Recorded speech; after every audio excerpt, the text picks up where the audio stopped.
I'm John Worden, Director of the MU Extension's Law Enforcement Training Institute.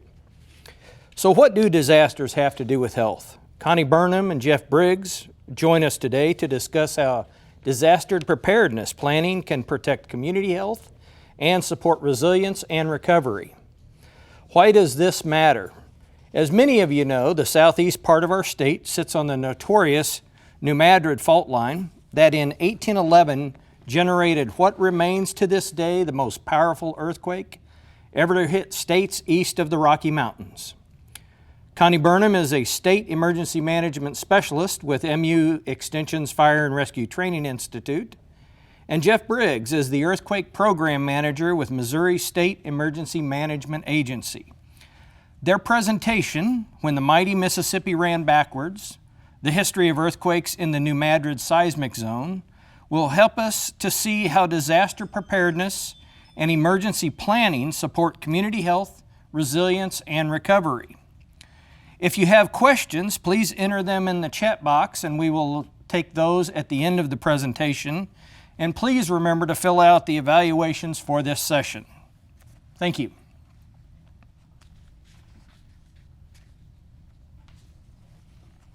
Good morning. My name is Connie Burnham, as was mentioned by John a few minutes ago, and I want to welcome all of you. And I want to thank the committee for including us in the programming for this year.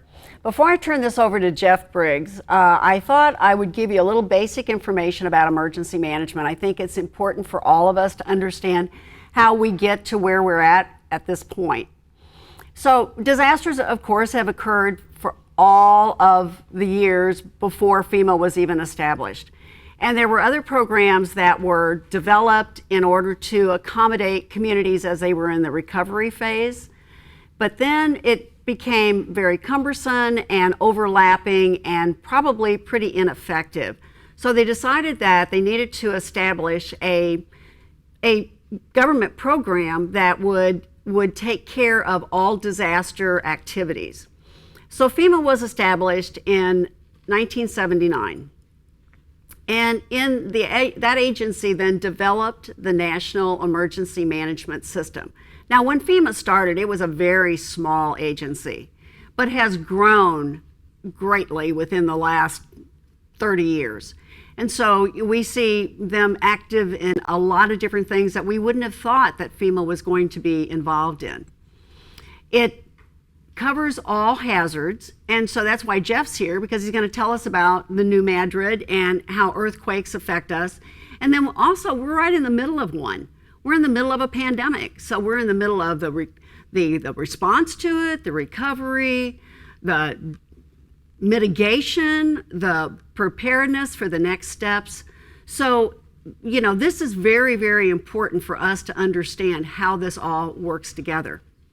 So in 2011, FEMA changed their approach to emergency management. And what they wanted to do was to include everyone, and I mean everyone. That means all of us as individuals, in our families, in our communities, includes the university, our extension programs, all of those things, because people got very used to the fact that government was going to come in and take care of everything, and they said there is no way that that can happen and that we all need to have a part in that. So whole community is the thought that you should keep for the day.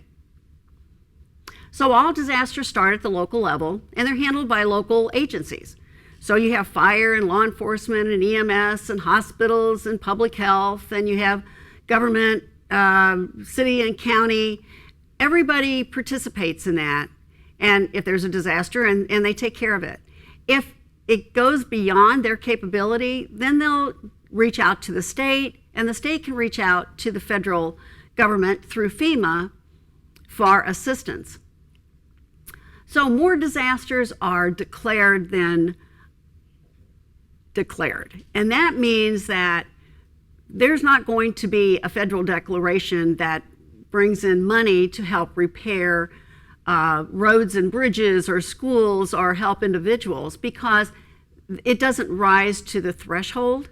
So that means communities need to be ready and able to pay for the recovery cost, and to also to build faster and more resilient communities.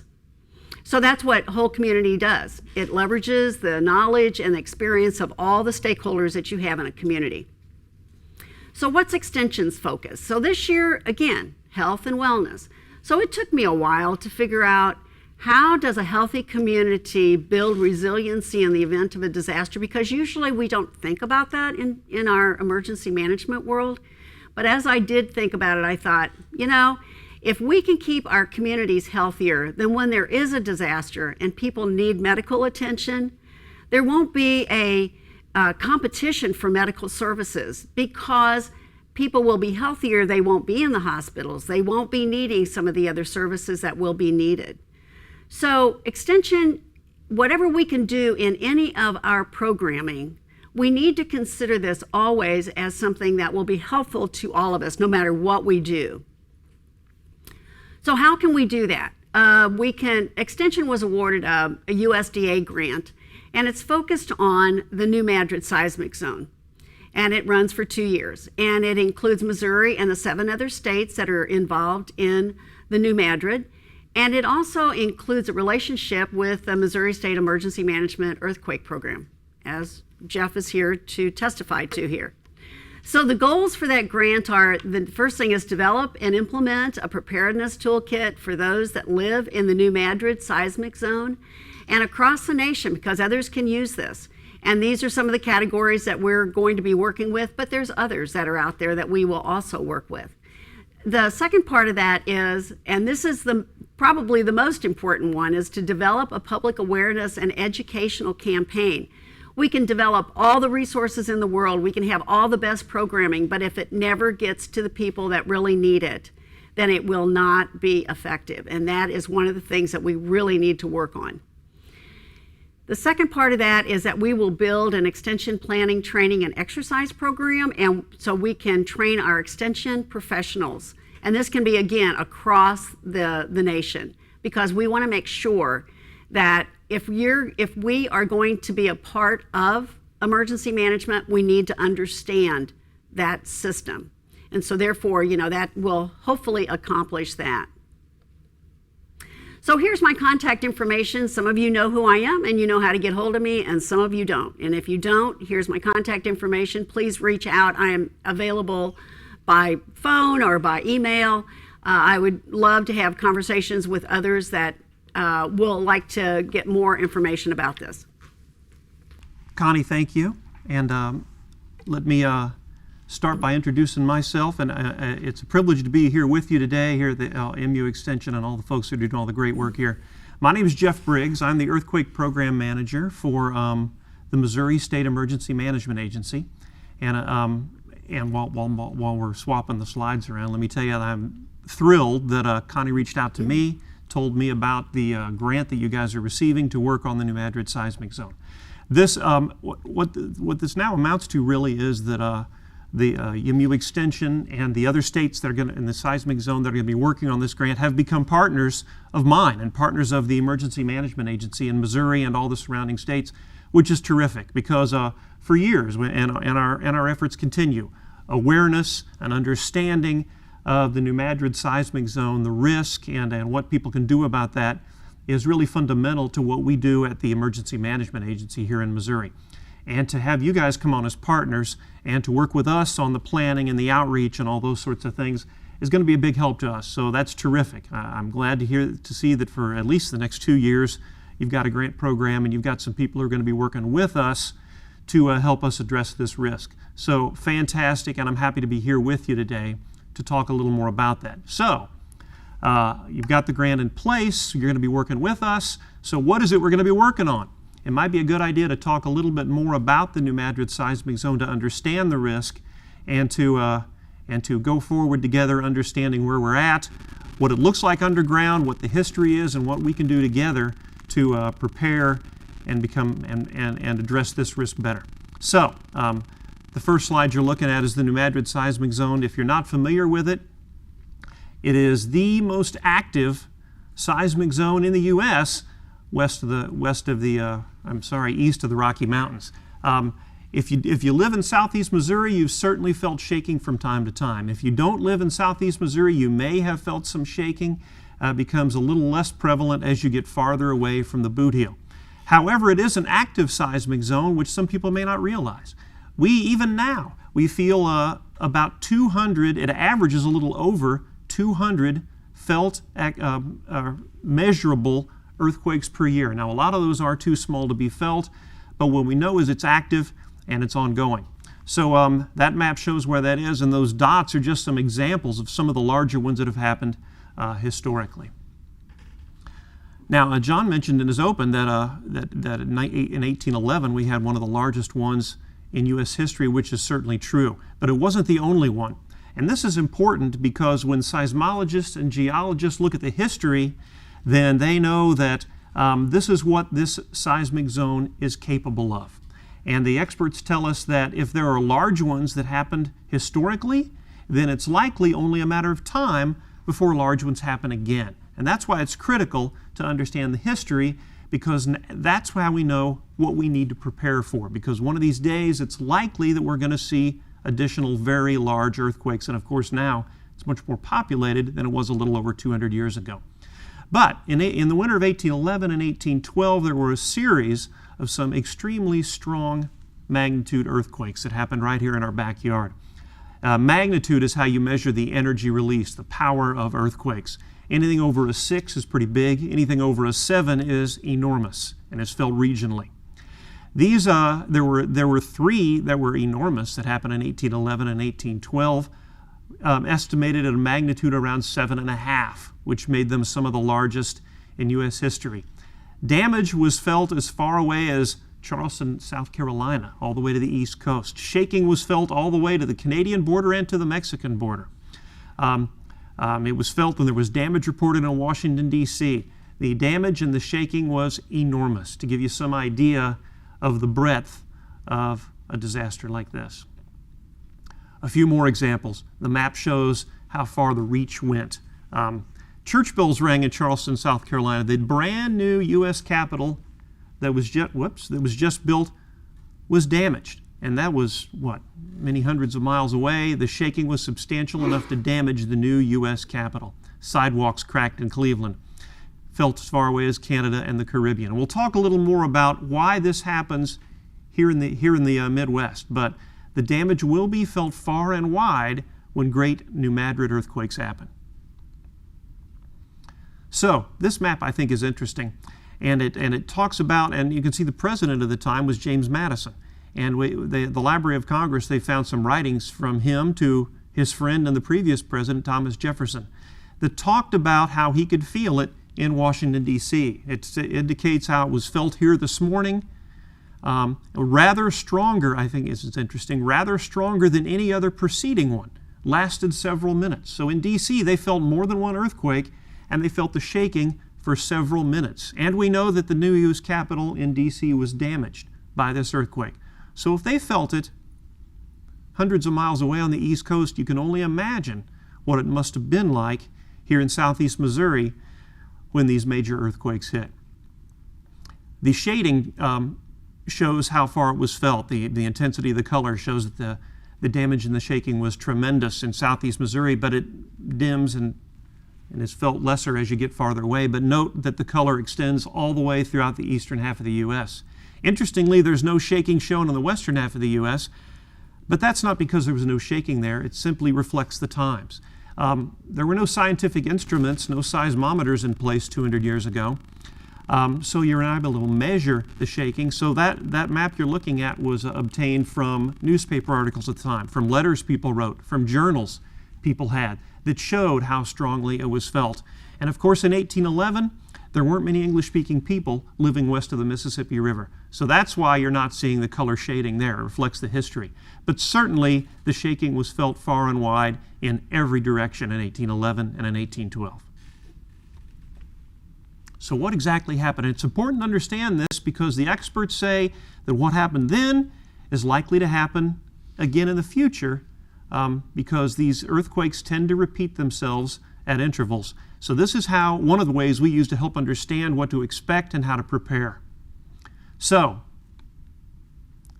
Big shock, magnitude 7.5, happened December 16th, 1811. And again, we know this from the letters and the journals people wrote. But one of the things about the earthquake risk is they never happen just once. It's one of the things that makes it a unique challenge for earthquake preparedness. Tornadoes hit, and there's usually only one and they're gone. Same with flooding. The water rises and it goes away. Earthquakes happen in bunches. And so the same day, there were hundreds of aftershocks. And this shows just some of the bigger ones. Same day, people are getting hammered by major earthquake after major earthquake. So then over the next 5 weeks, a number of other aftershocks hit, but then the second of the 3 enormous ones happened, a magnitude 7.3 it's estimated at, that happened in January of 1812. So imagine if you're living in southeast Missouri, talk about unpredictable.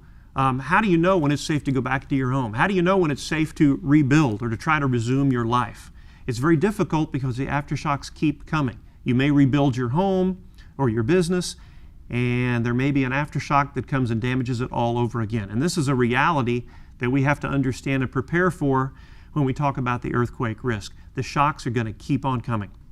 So, back then, and here come more, here are the larger damaging quakes that happened in the weeks afterward. And then a full 7 weeks after the first one happened, and February 7th of 1812, what is thought to be the largest of all the earthquakes, again, it was an estimated around at magnitude 7.5, happens again centered in the New Madrid area of southeast Missouri. Aftershocks come in the same day, and it just kept on coming. And there were thousands of aftershocks that happened over this 8-week period. This is an example of some of the larger ones. But it shows you the impact and what we can expect when large ones hit again. And this happens all over the world. It just hasn't happened here in the Midwest in recent times. But we see earthquakes. We saw earthquakes in Haiti, in Mexico, in Pakistan, and Afghanistan that have happened in recent years, and the pattern is always the same. They get hit by a large earthquake, but they get hit by plenty of large follow-ups as well. And so the pattern we see happen in around the world from time to time, we expect to see similar things happen here in New Madrid. As I mentioned, earthquakes are a unique challenge because they cannot be predicted.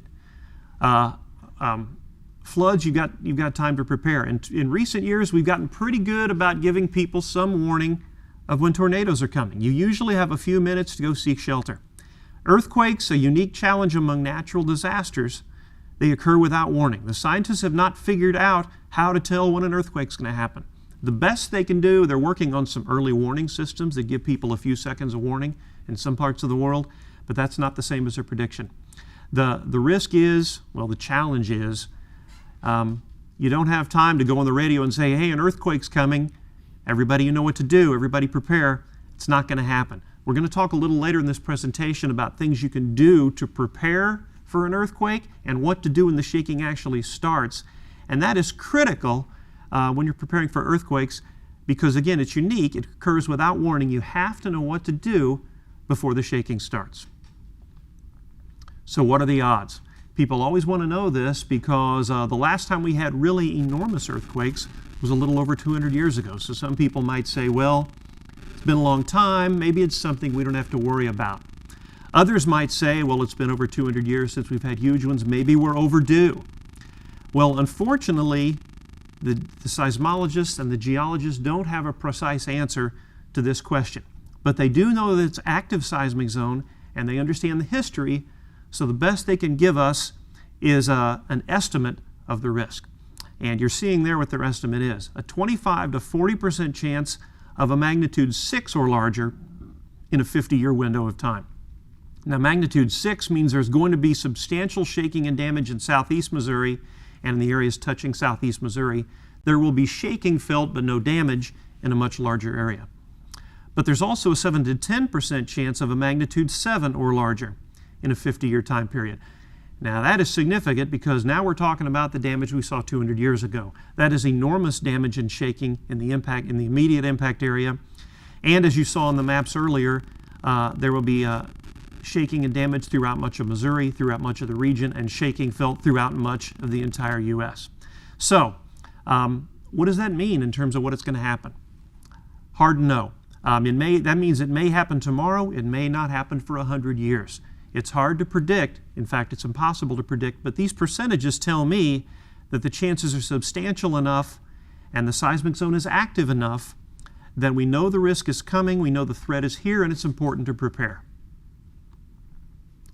Now, this map I think is particularly interesting. We talked a little bit about the range of what to expect and how far the shaking is going to be felt. But look at the comparison here. Look at comparison through Southern California. Now, we all know that Southern California has an earthquake threat from the San Andreas Fault, and they do, in fact, out on the West Coast, have more felt shaking events than we do here in the Midwest. However, note the range difference. This is a comparison of two similar magnitude earthquakes. A large magnitude 6.8 that happened in 1895, that was centered in Charleston, a little town in southeast Missouri. Compare that with a similar magnitude, 1994, that is the North Ridge earthquake, which is part of Los Angeles. Similar magnitude earthquakes that happened, but look at the difference in the range and the impact. The red indicates where there was major shaking and damage. So the 1895 quake, as you can see, the red covered a whole lot of square mileage. But the red in the western part of the country only covered the LA area. The shaking, in fact, only in the yellow area, which was where there was shaking, only covers Southern California. But look at the enormity of the impact of a magnitude 6.8. The shaking was felt not only in all of Missouri, but in almost all of the entire eastern half of the U.S. So similar magnitude quakes, but enormous impact differences. Why is that? It's because of the geology and what's going on underground here in the Midwest versus out west. On the West Coast, it's mountainous, it's rocky, it's broken up, and so those earthquake waves tend to dissipate rather quickly. They get a lot of significant earthquakes out there, but it's not typically felt over a wide range. That North Ridge earthquake, for example, felt in Los Angeles, not felt in San Francisco. Same earthquakes here, though, the geology is different. The ground is flat and connected and cool underneath, and so the earthquake waves, unfortunately, tend to travel very, very well with the geology we're looking at here in the Midwest. And that's why a similar earthquake is much riskier business here in this part of the country. The other thing you might notice is look at the pattern of the red. You can see how it's following the rivers. It kind of goes north and south following the Mississippi River. Notice it follows up the Ohio River as well. It follows a little bit on the Missouri River as well. But it's another unfortunate reality of earthquakes here in the Midwest. Earthquake waves travel very effectively in that loose, sandy, wet soil where you can find rivers. And wouldn't you know it, where is the seismic zone? Where are all those fault lines? Buried in southeast Missouri, right underneath the Mississippi River and near the confluence with the Ohio River. So the earthquakes there tend to pick up that earthquake shaking and carry it not only regionally, but it follows very strongly along those riverbeds. And so that's another risk that we have to prepare for here in this part of the country, is the fact that there's going to be a lot of strong shaking that's carried by those riverbeds. One thing that we notice, and we see this around the world as well in other areas that has kind of this loose sandy soil, which is really a lot of the bedrock. If you know you're in southeast Missouri, you know this. It's certainly that's the way the soil is down there. And after shaking from an earthquake, there was certainly a lot of evidence of this in 1811 and 1812, the 1895 Charleston earthquake. There's an effect called liquefaction, where after a lot of shaking, if the ground is kind of loose and moist, it temporarily turns that ground to mush. It liquefies that ground, and it doesn't support weight. So that's another risk. In addition to the damage that shaking causes, we're looking at a liquefaction potential here in the Midwest that is very significant.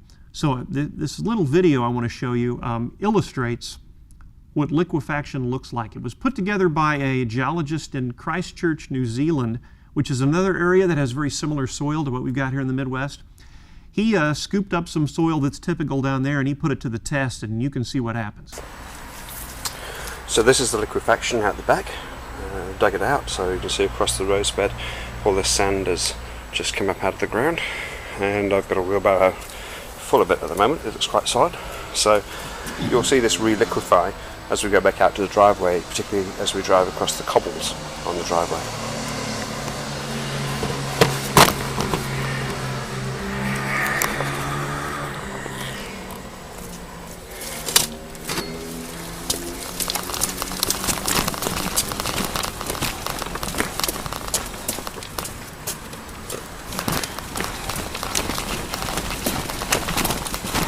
Starting to get a little bit of liquid back to it now. That's here. Now onto the cobbles. And the shaking now from liquefies. This is exactly what happens to the city. The buildings on top just turns to liquid. Then we'll stop moving. Solidifies or stabilizes fractionally. So this is why buildings are busy falling over with this liquefaction happening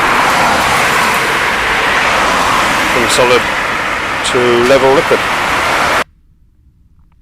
So that's what we're looking at underground in southeast Missouri. The ground is very much like that. It's sturdy, but when the shaking starts, some of that ground, especially ground that's near riverbeds, is going to turn to liquefaction. So that's a risk we've got to be prepared for. Here's some examples of what that might look like, some extreme examples. The top one is from an earthquake in Japan back in the 60s. That house looks pretty good. It may be structurally sound, but I'm not sure I'd want to live there when the ground's going to give way, and you know that aftershocks are likely coming. Those other two examples were cars that were parked on the street in New Zealand, but the ground gave way, the pavement buckled, and it was soup underneath. So that kind of liquefaction, these are extreme examples, but there is going to be some liquefaction that happens in the New Madrid seismic zone as well. How significant might that be? Well, this is a map that shows liquefaction susceptibility. So this was put together showing if there were another New Madrid quake of a magnitude that happened 200 years ago, what is the likelihood of liquefaction in this area? The red is the very highest possibility. The orange is still pretty high risk. And as you can see, all the whole Boot Heel area of southeast Missouri, a lot of northeast Arkansas as well, is at very high liquefaction susceptibility. And note how the red follows the rivers. Coming up into the St. Louis area, along the rivers, a lot of liquefaction potential from a big earthquake. Closer up look in the St. Louis area, you can see once again how it follows the rivers. This just shows the Missouri side. But certainly as it gets into the St. Louis area where the confluence of the Mississippi and the Missouri is, and then following the Missouri River, liquefaction is going to be a big deal. Let me introduce this. Back up. What does liquefaction look like in real time? You may remember about 10 years ago, there was a major earthquake in Japan, another area where liquefaction is a risk. And shortly after the big earthquake ended, some people hit the streets. They had their camcorders on them, and they got some shots of some liquefaction in action. So here's what that looked like in Japan.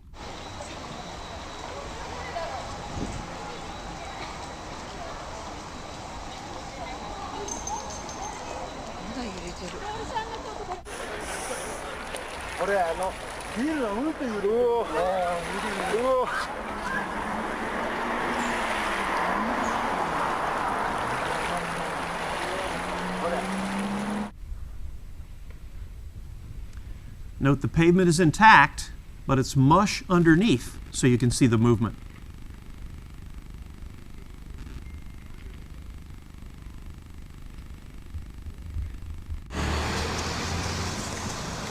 And things that are buried underground but have air in them will tend to float to the surface.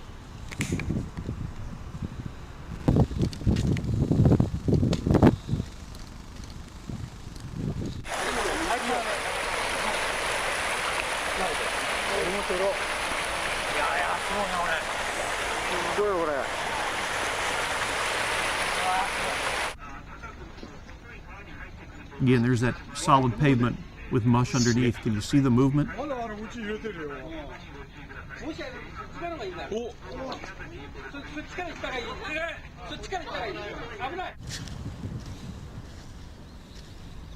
So, anyway, some examples from Japan. We would certainly expect to see things like that going on in southeast Missouri after a big earthquake. Aerial view of Christchurch, New Zealand, after a big earthquake they had. Looked like a flood zone, but that's not flooding. That's water from liquefaction filling the streets. Now, in addition to liquefaction, this is the kind of damage, typical damage we would expect to see from earthquakes. Not as much complete building collapse. That is less likely. In the U.S. and other developed countries, it is less likely, I'm not saying we won't see any collapsed buildings, but it is less likely that we'll see collapsed buildings, much more likely that we'll see damage like this. Buildings torn apart, especially, and a lot of debris and rubble from shaking. This is especially true of what's called old unreinforced masonry buildings. These are buildings that are built a long time ago of unreinforced concrete, a lot of old brick buildings. And in southeast Missouri and even in the St. Louis area where there's going to be significant shaking felt, those places are just loaded, just loaded with old brick buildings. So certainly we're going to expect to see a lot of damage like this. And this is the real risk for people getting injured or even killed, is when debris falls on you. If you're indoors and things fall on you. If you're outside and see the bricks falling off, things that fall and hit you, falling debris is the #1 risk for people in an earthquake.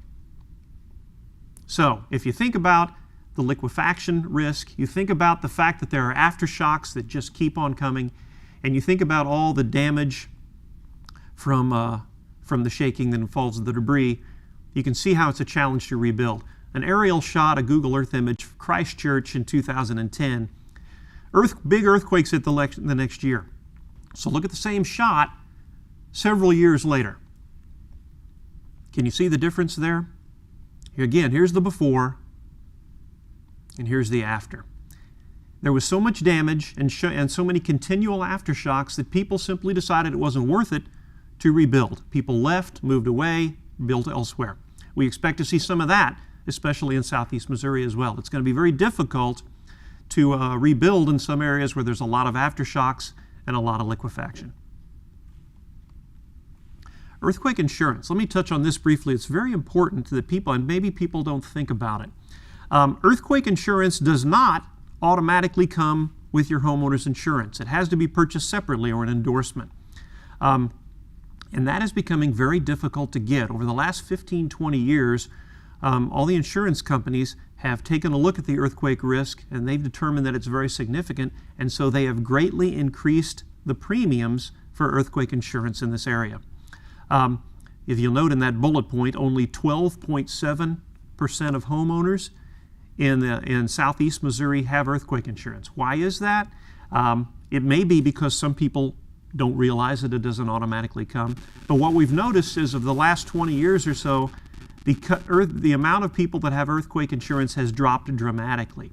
It used to be around, about 20 years ago, it was about 60% of homeowners had insurance. And now look how it's dropped down to 12.7%. The premiums have increased on an average more than 600% over that time period.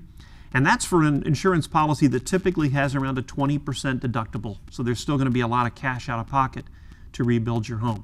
This is a significant problem for not only the homeowners who live there, but for those of us in the preparedness community who want to help people rebuild after a disaster. A lot of people are going to find that they simply cannot afford to rebuild because their insurance is not going to cover the losses.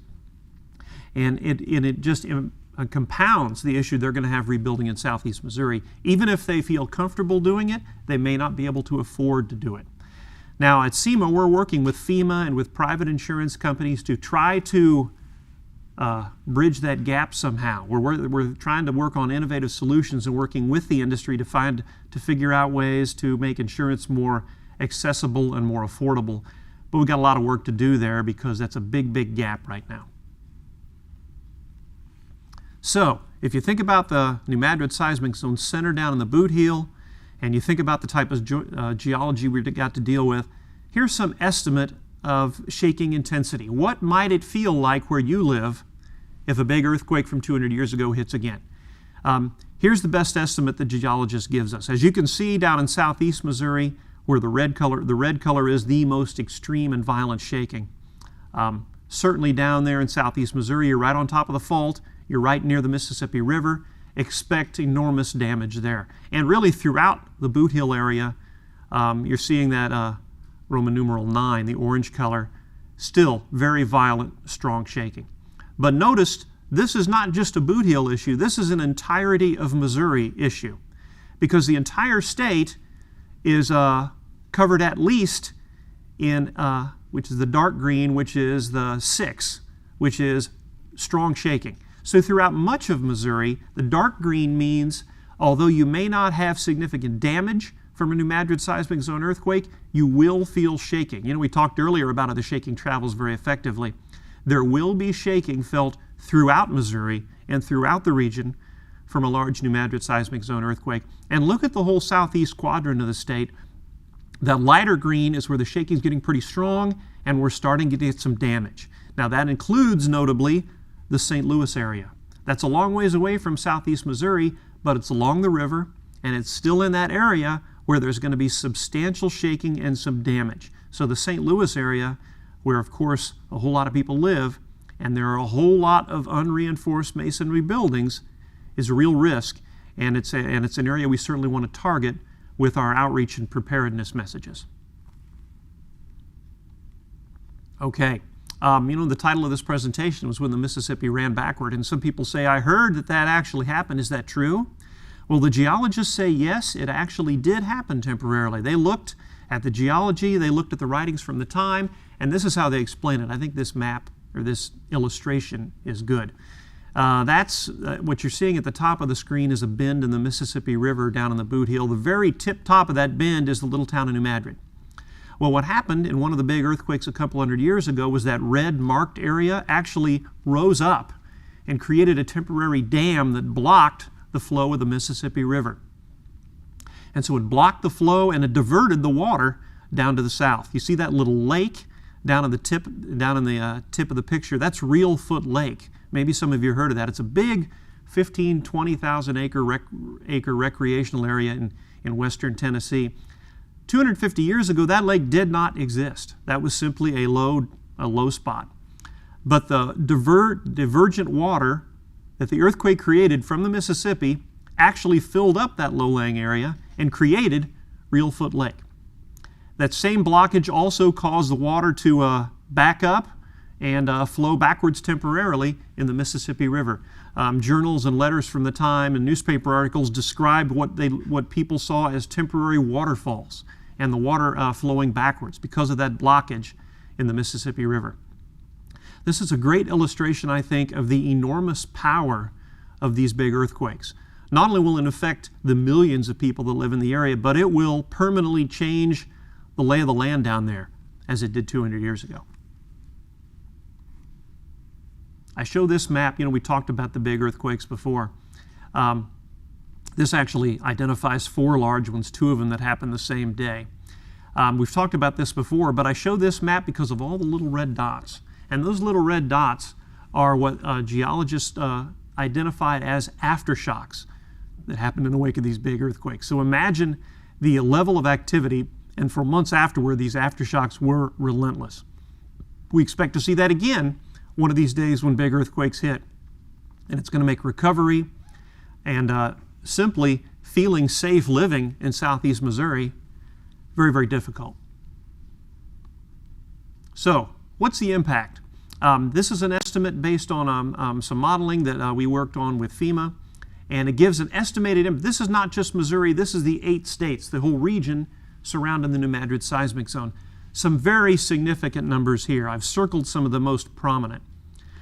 More than 82,000 injuries, about 3,500 fatalities. You know, 200 years ago, there were only a few thousand people living in this area.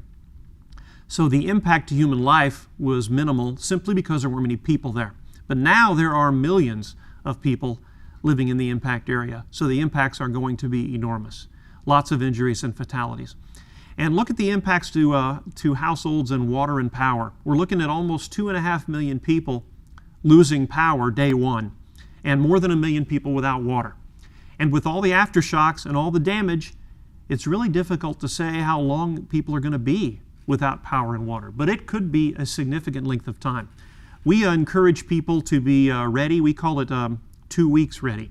We talk to people about how you can accumulate emergency supplies, supplies of water and food and first aid and warming and things like that, to be ready to survive and sustain for as long as 2 weeks on your own, because the damage is going to be enormous and it's going to be very difficult to get people in and out, to get help in, to get resources in to help you. So in southeast Missouri, we look for significant long-lasting damages like that, and look at the bottom, the economic losses totaling almost $300 billion. So to give you some perspective, how does that compare? Other recent costly disasters in the U.S. The biggest one is 2005, Hurricane Katrina, and I'm sure you all know what an enormous impact that was down in the southern part of the country. But look at the comparisons. 1,800 deaths, $108 billion in damage. Very significant for sure. But compare that here. We're talking twice the fatalities, almost 3 times the economic losses, to give you some perspective of what we expect to see from a New Madrid seismic zone earthquake. Estimated Missouri impacts. The first one I think is particularly telling. About 1,100 hospital beds in southeast Missouri, and boy, we're going to need every one of them after an earthquake, but very few of them will be available because those hospitals are going to be damaged and not available to the public, at least initially. Most of the schools in southeast Missouri not only not going to have school, they're not going to be usable for shelters either, and a lot of people are going to need shelters after an earthquake. And anyway, you can see on down the list, 1,000 bridges damaged, about 500 of them you cannot cross, more than 300 households without power, and about 125 without water. That's just here in Missouri. 14,000 injuries, 700 fatalities in Missouri. This is going to be the biggest disaster this state's ever seen, no doubt about it. Will it happen tomorrow? Will it happen 100 years ago? We don't know, but we got a lot of work to do to get prepared. So how can we prepare? That's the thing about an earthquake. There are some simple things that can be done to get yourself ready. Now, some of these are good ideas for any kind of disaster. Prepare an emergency kit, have a family communications plan. The thing I like to emphasize, particular for earthquake, although it does help for tornadoes as well, is, remember, we're going to be without power and without water. So secure your water heater. You want to keep that from falling down in an earthquake. It's a simple thing to do, to just strap your water heater to your wall if it's not there already. It'll prevent it from falling down. And not only is that a big mess when that falls down, but that water heater could be a critical source of water for you and your family. There's 40 gallons or so of water in there that you are really going to need after an earthquake. The other thing is secure tall furniture. We're going to talk a little bit more in detail about how debris is what's going to hurt you. So are there things in your house, at your school, at your business, that you can secure now that'll make you safe in an earthquake? And this is simple stuff. If you've got a big old wobbly bookcase next to your bed, you may want to move it, or you may want to just put a little bracket and anchor it to the wall. If you've got a heavy object on a tall shelf, move it to a lower shelf. If you've got some heavy light fixtures, make sure they're secured. Simple things like that. What you want to do is minimize the chance of falling debris. Minimize the chance of heavy things falling on you or your family and hurting you. So, that's what you do ahead of the earthquake. Minimize debris. But what do you do during an earthquake? Has everybody heard about drop, cover, hold on? This is what we really emphasize. Drop, cover, and hold on.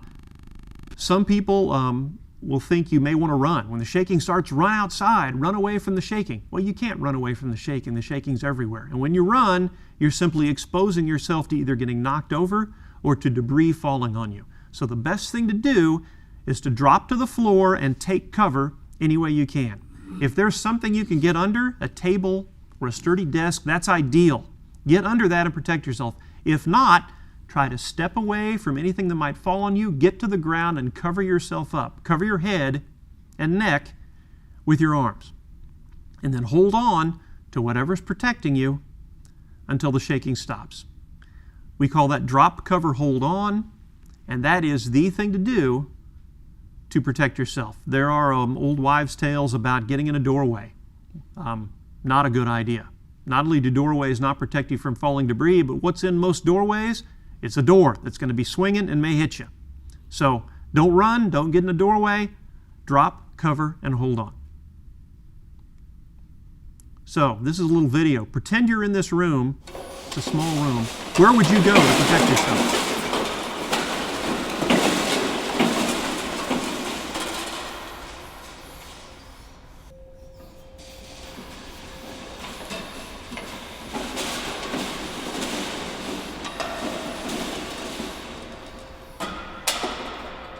Okay, I hope all of you said you get under that desk, because that's really the only place in that room that's safe. The debris is falling. What you want to do is find something to cover you up. Under the desk is the place to be. What if you're outside and you're driving? Well, actually that car is pretty good protection for you. The car is going to protect you from things falling on you, so stay in that car.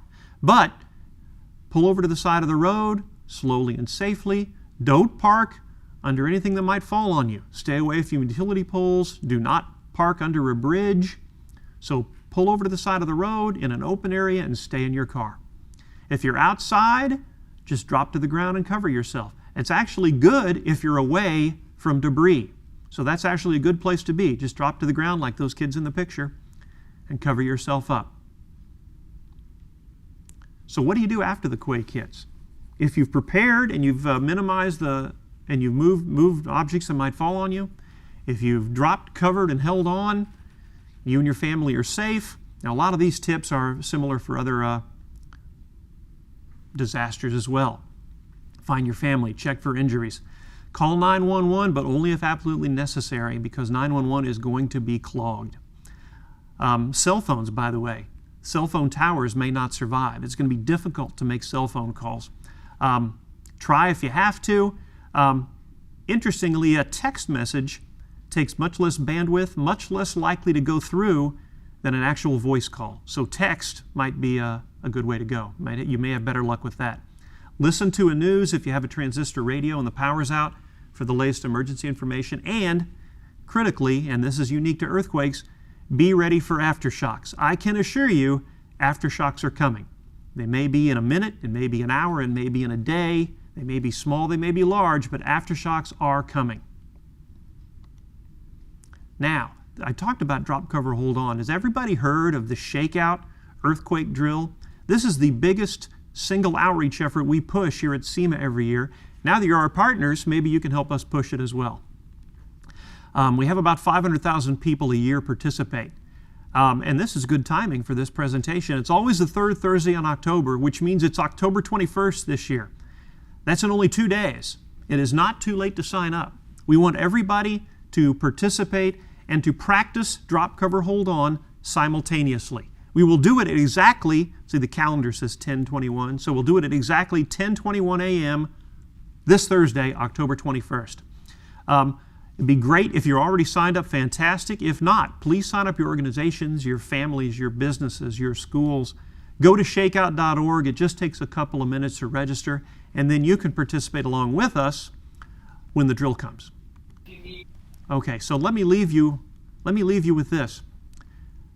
We push preparedness and drop, cover, hold on. You're going to be helping us with this, which is fantastic. In Alaska, you may remember a couple of years ago, they had a big earthquake up there. And in Alaska, trivia bit for earthquake, that is the most actively seismic zone. They have about 5,000 measurable earthquakes a year up in Alaska. It's an enormous place. There's not a population, so you don't hear about it a lot, but they do have a lot of earthquakes, and they prepare for it very well. They're very serious about drop, cover, hold on up there. So this video I'm about to play for you was in a school in Anchorage when the earthquake hit. They happen to have a camera going. I guess they had presentations in the class or something.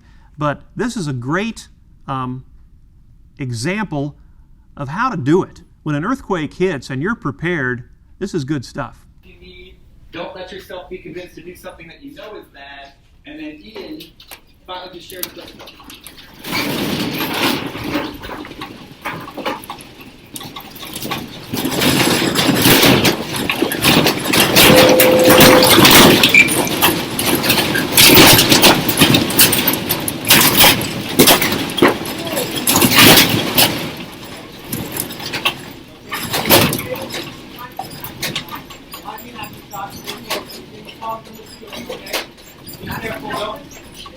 Cover your mouth with your shirt.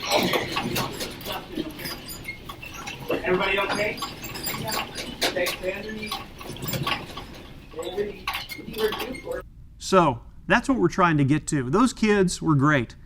They knew what to do. You're not going to have warning. When the shaking started, they automatically knew to drop, cover, hold on, and that's the goal. If we can get everybody in Missouri and the new Madrid seismic zone to do what those kids in Alaska did, we are absolutely going to save lives. So, and I would love your help in getting the word out about that. I'm excited about this partnership, and I thank you for your time and your attention. There's my contact information. If anybody ever has questions about the earthquake program or is anything I can do to assist you, please reach out. So with that, we may have a few minutes for questions if we have any. And Connie and Jeff, we do have a couple of questions. The first one is, how far away from the boot heel would you recommend people in Missouri get earthquake insurance? Okay. The question is, how far away do you have to live in order to still be a good idea to get earthquake insurance? I don't have a precise answer for that.